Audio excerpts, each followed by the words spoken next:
கிரீன்லாந்தை அமெரிக்காவுடன் இணைத்துக் கொள்ள துடிக்கும் டொனால்ட் ட்ரம்ப் இதற்காக தீவு மக்களுக்கு பணத்தை வாரி இறைக்க தயாராகி வருகிறார் என சர்வதேச ஊடகங்கள் செய்தி வெளியிட்டுள்ளன. உலகின் மிகப்பெரிய தீவு கிரீன்லாந்து. புவியியல் ரீதியாக இது வட அமெரிக்க கண்டத்தின் ஒரு பகுதியாக இருந்தாலும் அரசியல் ரீதியாக டென்மார்க் நாட்டின் தன்னாட்சி பிரதேசமாக உள்ளது. சுமார் 22 லட்சம் சதுர கிலோமீட்டர் பரப்பளவு கொண்டது. இதன் நிலப்பரப்பில் 80% எப்போதும் ராட்சத பனி படலங்களால் மூடப்பட்டிருக்கும். புவியியல் ரீதியாக இது வட அமெரிக்க பகுதியாக இருந்தாலும் அதனை அமெரிக்காவுடன் இணைத்துக் கொள்ள ட்ரம்ப் முயற்சித்துள்ளார். இதற்கு முன்னதாக 1867ஆம் ஆண்டு கிரீன்லாந்தை வாங்க அமெரிக்கா முயற்சி செய்தது. அன்றைய வெளியுறவுத்துறை அமைச்சர் வில்லியம் செவாட் கிரீன்லாந்தையும் ஐஸ்லாந்தையும் வாங்க ஆர்வம் காட்டினார். 1910ஆம் ஆண்டில் ஜனாதிபதி வில்லியம் ஓவார்ட் டாப் காலத்தில் பரிமாற்ற திட்டம் ஒன்றை அமெரிக்கா முன்வைத்தது. பிலிப்பைன்ஸில் உள்ள மிண்டாவா தீவிற்கு மாற்றாக கிரீன்லாந்தை அமெரிக்கா கேட்டது. இத்திட்டமும் தோல்வியில் முடிந்தது.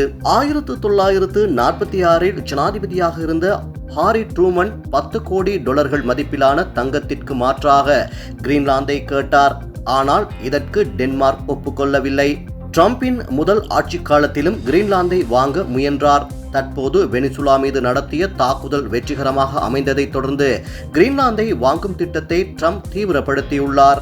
கிரீன்லாந்து விற்பனைக்கு அல்ல என அத்தீவு மக்கள் திட்டவட்டமாக கூறிவிட்ட நிலையில் அவர்களுக்கு பணத்தை வாரி இறைக்க முடிவு செய்துள்ளார். ட்ரம்பின் திட்டப்படி டென்மார்க்கிடமிருந்து பிரிந்து வர கிரீன்லாந்தில் உள்ள ஒவ்வொரு குடிமகனுக்கும் இலங்கை மதிப்பில் சுமார் 29 லட்சம் முதல் 2,91 லட்சம் ரூபாய் வரை வழங்க ஆலோசித்து வருவதாக தகவல்கள் வெளியாகியுள்ளன.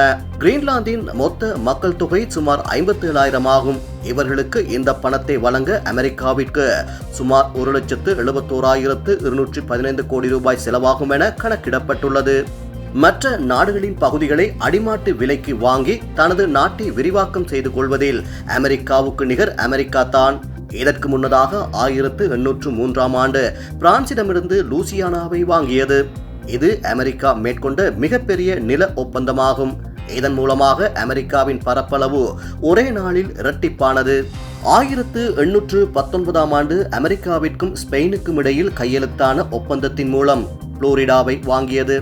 இந்த ஒப்பந்தம் அதிகாரப்பூர்வமாக அடம்ஸ் ஓனிஸ் ஒப்பந்தம் என்று அழைக்கப்படுகிறது.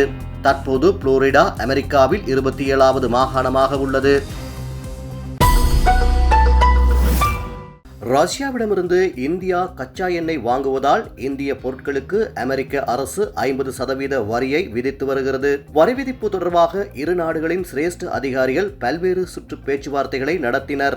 இதுகுறித்து அமெரிக்க வர்த்தக அமைச்சர் ஓர்வர்ட் லுட்னிக் கருத்து தெரிவிக்கையில், இந்தியா அமெரிக்கா இடையிலான வர்த்தக ஒப்பந்தம் இறுதி செய்யப்பட்டுவிட்டது. வர்த்தக ஒப்பந்தம் தொடர்பாக ஜனாதிபதி ட்ரம்பை பிரதமர் மோடி தொலைபேசியில் தொடர்பு கொண்டு பேசுமாறு அறிவுறுத்தினேன். ஆனால் எனது கோரிக்கையை இந்திய குழுவினர் ஏற்கவில்லை.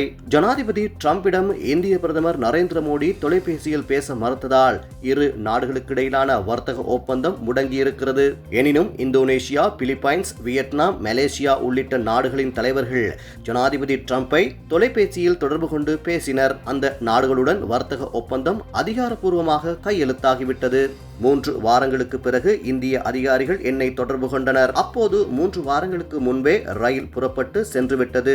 இனிமேல் என்னால் ஒன்றும் செய்ய முடியாது என்று தெளிவாக கூறிவிட்டேன். இதே பிரச்சனையின் போது பிரித்தானிய பிரதமர் கெய்ர் ஸ்டார்மர் ஜனாதிபதி ட்ரம்பை தொடர்பு கொண்டு ஒப்பந்தத்தை இறுதி செய்துவிட்டார் என அவர் தெரிவித்தார். இதே நேரம் இவருடைய கருத்தை இந்திய அரசு மறுத்துள்ளது. இந்திய மத்திய வெளியுறவுத்துறை செய்தி தொடர்பாளர் ரந்தீர் ஜெய்ஸ்வால் இது தொடர்பில் கருத்து வெளியிட்டார். அதில் வர்த்தக ஒப்பந்தம் தொடர்பாக கடந்த ஆண்டு பிப்ரவரி 13ஆம் தேதி முதல் இந்தியா அமெரிக்கா இடையில் பேச்சுவார்த்தை நடைபெற்று வருகிறது. இருதரப்பும் பல்வேறு சுற்று பேச்சுவார்த்தைகளை நடத்தியுள்ளன. இந்த பேச்சுவார்த்தைகளில் ஒப்பந்தத்தின் இறுதி வடிவத்தை எட்டினோம்.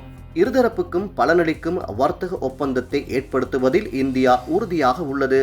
இந்திய பிரதமர் நரேந்திர மோடிக்கும் அமெரிக்க ஜனாதிபதி டொனால்ட் ட்ரம்புக்கும் நெருங்கிய நட்பு நீடிக்கிறது. கடந்த 2025ஆம் ஆண்டில் பிரதமர் மோடியும் அமெரிக்க ஜனாதிபதி ட்ரம்பும் 8 முறை தொலைபேசியில் பேசியுள்ளனர். அப்போது பல்வேறு விவகாரங்கள் குறித்து இரு தலைவர்களும் ஆலோசனை நடத்தினர். தற்போது அமெரிக்க வர்த்தக அமைச்சர் லுட்னிக் கூறியிருக்கும் தகவல் முற்றிலும் தவறானது. இவ்வாறு ரந்தீர் ஜெய்ஸ்வால் தெரிவித்தார்.